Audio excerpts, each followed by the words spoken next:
ಬೆಂಗಳೂರಿನ ಗೋರಿವಾಡಿಯ ಸ್ಲಮ್ಮಲ್ಲಿ ನಾನು ಇದ್ದೀನಿ. ಈ ಕಾಸ್ಟ್ ಆಪರೇಷನ್ ಅದೆಲ್ಲ ನನಗೆ ಗೊತ್ತಿಲ್ಲ.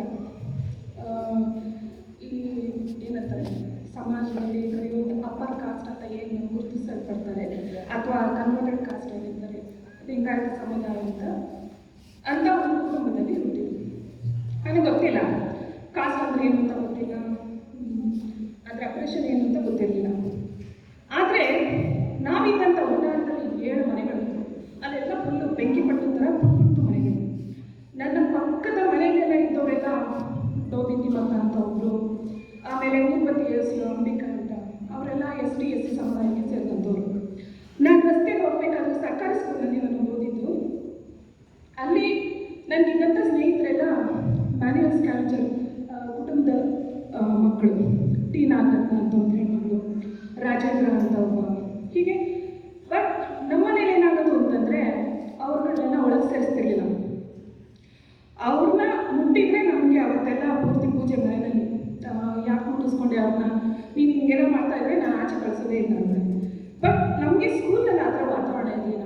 ಹೀಗೆ ಬೆಳೀತಾ ಎಸ್ಪೆಷಲಿ ನಮ್ಮ ತಾತ ಅಜ್ಜಿ ಭಾಳ ವಿಚಿತ್ರವಾದಂಥ ಮನೆ, ಯಾರನ್ನೂ ಮನೆಗೆ ಸೇರಿಸ್ತಾ ಇರಲಿಲ್ಲ. ಲಿಟ್ರಲಿ ನಮ್ಮ ಮನೆಗೆ ಯಾರೇ ಬಂದರೂ ಹೊರಗಡೆ ನಿಂತ್ಕೋತಾ ಇದ್ರು. ಹೀಗೆ ಬೆಳೀತಾ ನಾನು ಹೈಸ್ಕೂಲ್ ಮುಟ್ಟು ಹೊತ್ತಿಗೆ ನಾವು ಅಲ್ಲಿಂದ ಮನೆ ಶಿಫ್ಟ್ ಆಗಿದ್ವಿ, ಪಿನಿಯ ದಾಸರಳ್ಳಿಗೆ ಶಿಫ್ಟ್ ಆಗಿದ್ವಿ.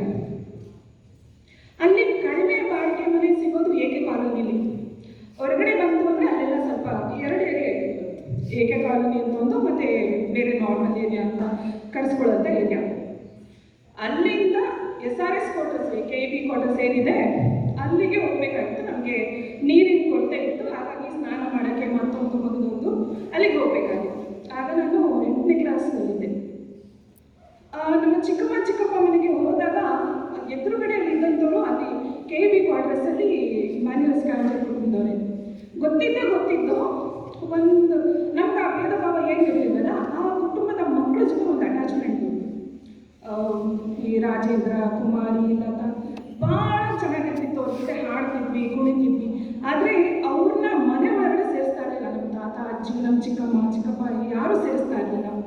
ಪಾಪ ಆ ರಾಜೇಂದ್ರನೂ ಕೂಡ ನನಗಿಂತ ಒಂದು 3 ವರ್ಷ ದೊಡ್ಡವರು ಇದ್ದ. ನಮಗೆ ಅವಾಗ ಲವ್ ಗೀವು ಅದು ಗೊತ್ತಿಲ್ಲ, ಬಟ್ ಒಂದು ಕ್ರಶ್ ಇತ್ತು, ಒಂದು ಅಟ್ರಾಕ್ಷನ್ ಇತ್ತು. ಅವನು ಬರಬೇಕಾದ್ರೆ ಹೀಗೇನೆ ಆರ್ಕೆಸ್ಟ್ರಾದಲ್ಲಿ ಹಾಡ್ತಿದ್ದ, ಒಂಥರ ಒಬ್ಬನೇ ಹಾಡ್ತಿರ್ತಿದ್ದ ಗೇಟಲ್ಲಿ. ಅದೆಲ್ಲ ಖುಷಿ ಆ ಏಜಲ್ಲಿ ಫೀಲ್ ಮಾಡಿದ್ರೆ ಒಂಥರ ತುಂಬ ಚೆನ್ನಾಗಿರ್ತಿತ್ತು. ಹೀಗೆ ಬೆಳಗ್ಗೆ ನಾನು PUC ದಾಟಿದೆ.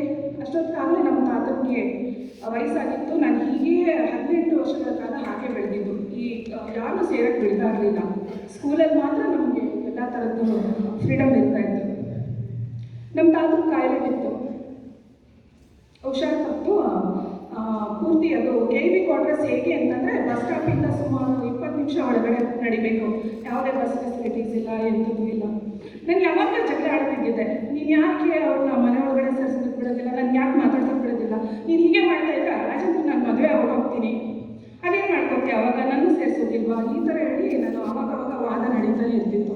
ನಮ್ಮ ಅಜ್ಜಿ, ನಮ್ಮ ಚಿಕ್ಕಮ್ಮಗೆಲ್ಲ ಈ ಥರ ಎಲ್ಲ ಮಾತಾಡಬೇಡ ಮನೆಯಲ್ಲಿ, ತಾತನಿಗೆ ಬೇಜಾರಾಗುತ್ತೆ, ನಮ್ದು ಸಂಪ್ರದಾಯ, ಬೇರೆ ಜಾತಿಯವ್ರನ್ನ ಮುಟ್ಟಿಸ್ಕೋಬಾರ್ದು, ಅದರಲ್ಲಿ ತುಂಬ ಕೀಳು ಜಾತಿಯವರು, ಹಾಗೆ ಹೀಗೆ ಅಂತ.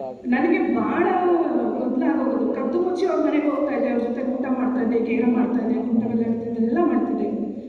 ಒಂದು ಫೈಡೆ ನಮ್ಮ ತಾತ ಫುಲ್ಲು ಹುಷಾರು ಬಂತು. ಪಿನಿಯ ಕ್ವಾರ್ಟರ್ಸ್ಗೆ ಬಸ್ ಸ್ಟಾಪಿಂದ 20 ನಿಮಿಷ ದೂರ. ಮಿಡ್ ನೈಟ್ ಅದು, ರಾತ್ರಿ ಸುಮಾರು 1:45-2 ಗಂಟೆ ಅನಿಸುತ್ತೆ. 9/9/1999 ನಮ್ಮ ತಾತ ಸತ್ತಿದ್ದ ದಿನ ನನಗೆ ಭಾಳ ಆ ಡೇಟಿಂದ ನೆನಪಿದೆ. 9/9/1999.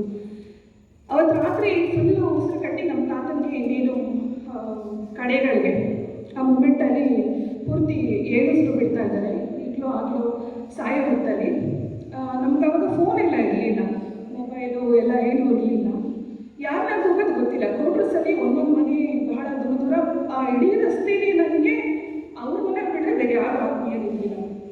ದಿಢೀರ್ನೇ ರಾತ್ರಿ ಕಣಮ್ಮ ನಮ್ಮ ತಾತನಿಗೇನೋ ಹುಷಾರಿಲ್ಲ, ನನಗೆ ಭಯ ಆಗ್ತಾ ಇದೆ, ಏನು ಮಾಡಬೇಕು ಅಂತ ಗೊತ್ತಾಗ್ತಿಲ್ಲ, ಸ್ವಲ್ಪ ಬಾ ಅಂತ. ನಿಮ್ಮ ಮನೆಗೆ ಬರೋಕ್ಕೆ ಭಯ ಕಣಮ್ಮ, ಒಳಗಡೆ ಬಿಟ್ಕೊಂಡ್ರೆ ಇದು ಮಾಡ್ಕೊತಾರಮ್ಮ, ಬೇಡಮ್ಮ ಬರಲ್ಲ ಅಂತ ಭಾಳ ಹೇಳಿದ್ರು. ನನಗೆ ಏನೋ ಸತ್ತೋಗ್ಬಿಡ್ತಾರೇನೋ, ಯಾರೇ ಇಲ್ವಲ್ಲ, ಏನು ಮಾಡೋದು ಅಂತ ಮನೇಲಿರೋರಿಗೆಲ್ಲ ಆಸ್ಪತ್ರೆಗೆ ನಮ್ಮ ಚಿಕ್ಕಪ್ಪ ಫುಲ್ಲು ಟೈಟಾಗಿ ಫುಲ್ಲು ಮರೆಬಿಟ್ಟಿದ್ರು. ನಮ್ಮ ಚಿಕ್ಕಮ್ಮ ಒಬ್ಬರೇ, ಅವ್ರಿಗೆ ಮತ್ತೆ ಒಬ್ಬ ಮೆಂಟಲಿ ಡಿಸಾರ್ಡರ್ ಮಗ ಇರೋದ್ರಿಂದ ಅವ್ರು ಏನೂ ಮಾಡೋಕ್ಕಾಗ್ತಾ ಇರಲಿಲ್ಲ. ನಾನು ಕಣಮ್ಮನ ಹತ್ರ ಹಠ ಮಾಡಿದೆ, ಪ್ಲೀಸ್ ಬನ್ನಿ, ಈ ಟೈಮಲ್ಲಿ ನನಗೆ ಏನು ಮಾಡೋಕ್ಕಾಗಲ್ಲ ಬನ್ನಿ ಅಂತ. ಲಾಸ್ಟ್ ಮಿನಿಟಲ್ಲಿ ಬಂದಾಗ ನಮ್ಮ ತಾತ ಫುಲ್ಲು ಅಲ್ಲೇ ಬೆಡ್ ಸೋರಿಂಗೆಲ್ಲ ಆಗ್ತಾಯಿತ್ತು. ಅವ್ರಿಗೆ ಏನು ಕಂಟ್ರೋಲ್ ಇರಲಿಲ್ಲ, ಉಸಿರು ನೀರು ಬರ್ತಾಯಿತ್ತು. ಕಣಮ್ಮ ಇದು ಯಾವುದು ಯೋಚನೆ ಮಾಡಲಿಲ್ಲ, ತಮ್ಮ ತೊಡೆ ಮೇಲೆ ನಮ್ಮ ತಾತನ ಮಲಗಿಸ್ಕೊಂಡು, ಒಳಗಡೆ ಹೋಗ್ಬಿಟ್ಟು ಒಂದು ಲೋಟ ನೀರು ತೊಗೊಬಮ್ಮ, ಈ ನುಡಿಯೆಲ್ಲ ಹಾಕ್ಸ್ತಾ ಇದ್ದೀನಿ ತಾತ ಅಂತ ನಾನು ತೊಗೊಬಂದೆ. ಒಂದು ಲೋಟ ನೀರನ್ನ ಕಣ್ಣಮ್ಮ ತಾತನ ಕುಡಿಸ್ತು. ಅಷ್ಟೇ, ತಾತನ ಉಸಿರು ನಿಂತೋಯ್ತು. ಬೆಳಗ್ಗೆ 9 ಗಂಟೆವರೆಗೂ ಯಾರು ರಿಲೇಟಿವ್ಸೇ ಬಂದಿರಲಿಲ್ಲ.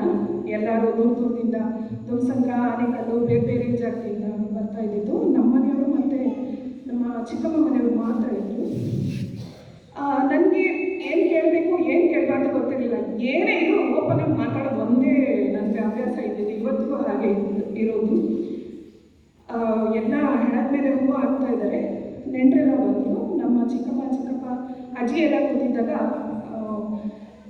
ಕಣ್ಣಮ್ಮ ಮತ್ತು ರಾಜೇಂದ್ರನ ಕರೀರಿ ಇಲ್ಲಿಗೆ ಅಂತ ಹೇಳಿದೆ ನಾನು. ಕುಮಾರಿ ಅವ್ರ ಮನೆಯವ್ರನ್ನ ಕರೀರಿ ಅಂತ. ಎಲ್ಲರೂ ಮುಖ ನೋಡ್ತಾ ಇದ್ರು.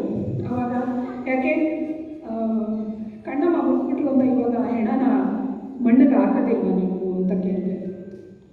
ಅಷ್ಟೇ.